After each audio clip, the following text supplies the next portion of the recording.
Welcome back. You're watching live from Paris on France 24. Now it's the time of day when we take a look at what's going on in the French media. In Media Watch France, James Creedon's here to tell us a bit about that. It's been a very sad day. Well, mixed emotions, really. We had the Bastille Day, which is a celebration of the French army, but of course we've just had 6 soldiers killed in Afghanistan. That's right. I mean, I was going to say happy Bastille Day, but the truth is it's not that happy this year, and it has been very much overshadowed by the death yesterday of 5 French soldiers and another one today. And so indeed Le Point, which is one of the big current affairs magazines here, they spoke about a grief-stricken parade, a 14th of July, after what it's known here as the 14th of July. They don't call it Bastille Day, after a cruel military loss and also a strained political context, because of course in the past week we've had headlines speaking about how the French army is overstretched. So basically a rare cloud indeed hanging over what should be quite a festive day. And Libération, in fact, which is one of the main left-leaning dailies here in France, they spoke about a beaten army. That was their headline this morning. And in the paper they speak about the limits of superpowers. I mean, never before, they say, have you seen a war that has been so unequal. On one side, in Afghanistan, you've got 135,000 soldiers from the best equipped armies in the world. On the other side, 20 to 30,000 badly equipped fighters. Yet, you know, I suppose this kind of guerrilla tactics, they do have clearly some success. And so many now are calling for the withdrawal to be sped up, as you would predict after such a heavy hit on 5 French soldiers, the biggest number of casualties in 3 years. But the question remains, is the Afghan army strong enough? They're only in control of one sector for now, around Kabul, and recently there was a terrorist attack in one of the biggest hotels in Kabul. So really, you know, encouraging people to pull out more quickly.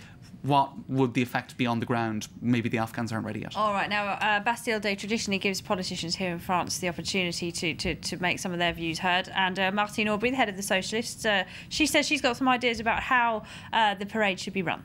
That's right. In fact, the 14th of July is traditionally a moment for a big, grandiose presidential speech. It's kind of Sarkozy's moment to get up on his pulpit and be very motivational and head of state-ish. Well, she decided she'd get in ahead of him and post this video online. And so, yeah, she was. But the funny thing is, she posted it on the internet. And just a couple of days ago, she was talking about how she doesn't like it at all and how she can't really get a handle on Facebook or Twitter. And she finds the whole thing a little bit. It's too independence orientated. And she as a socialist is all about solidarity. So I don't know. She's getting the hang of it. She's getting the hang of it, and she's not yet the Socialist Party's candidate, but she's already acting like she is. I mean, look at this. This is quite a presidential style video. So she's already in the tone and in the way, and in the day she released this video, acting as if she's kind of really vying for the Élysée Palace. Okay. So that was Martine's little speech. All right, now another presidential candidate, much more controversial. She says, let's just scrap the whole thing altogether. I'm talking, of course, about Eva Joly, head of the Greens. Eva Joly, Eva Pretty, as it means. Anyway, French Green Party's candidate. She chose the 14th of July to say that the 14th of July parade should be done away with, scrapped. And apparently she did this on the edge of the military parade, kind of Martin Luther King style. And what she actually said, I think we have some of the pictures, was, I dreamed that we could replace this military parade with a citizens' parade. I dreamed of a parade where we could see students, where we could see senior citizens walking together, happy to be together. I dreamed that they were celebrating the values that united us. We must do away with this military parade. Senior citizens, it wouldn't be a very quick parade, would it? It would take more than one day, wouldn't it? It would be a bit slower, right? So she's saying it belongs to the past. It's a bit dated. It's a bit, you know, it's not of the modern era. But it was kind of funny. Some recycling trucks, yes, maybe. And also the way she did it on the edge of that parade and used some very evocative kind of historical stylistic language. So there you go. Now, in fact, some people were very disappointed with this. If we look online, you see one UMP party MP saying Eva Joly has proposed to do away with the military parade. It's time for her to go back to Norway. Oh. Tough, because the thing is, she's originally from Norway, but she's been in France since she was 18 or 19. She is a French citizen. Can you imagine if Eva Joly were from Cameroon or Algeria and he said it's time for her to go back to Cameroon or Algeria? There'd be an absolute it would cause outrage because it would be seen as racist. And well, if he's telling her to go back to Norway, it's not exactly acceptable either, I would say. And another politician, Emmanuel Valls of the Socialist Party, saying this is just not a serious proposal. So he's being a little bit more measured in his criticism of. A little less personal there. That's right, exactly. By him. All right, now shall we move on to the latest twist in the Dominique Strauss-Kahn scandal? Because Tristan Banon, now let's just recap what's going on here. She's the writer, the French writer, who has accused Dominique Strauss-Kahn of sexually assaulting her quite a long time ago, 8 years ago.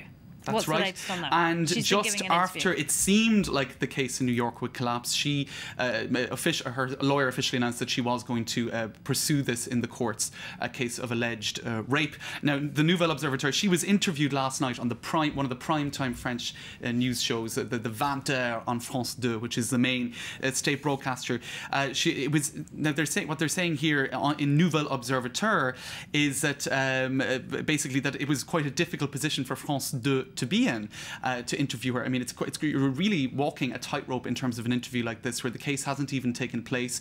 What questions do you ask? You know, is she being truthful or untruthful? Seeing as all of this is going to come out later in a court of law. Well, it's more on her, though, isn't it, to watch what she says, rather than the journalist. I mean, she's in the news right now. Also, what they say, I suppose, is that, you know, for David Pujadas, he had to ask the obvious questions. You know, how are you? Why are you taking this case? Why now? And he had to show as neutral a tone as possible. It was recorded, not live. It was a recorded interview. So you can say what happened, in for the example. lawyer's office, exactly. And, you know, it's just putting him in a slightly difficult position. So it was a very interesting interview, and you could tell by the way it was done that he was not taking any risks whatsoever. And so it gripped France last night anyway, this woman at the centre of this controversy, speaking on the main evening news. Even if she wasn't saying very much. All right. James Creedon then. Thanks, Laura. With Media Watch France. Many thanks indeed. Well, it's time now to find out what else is happening on the internet with Web News.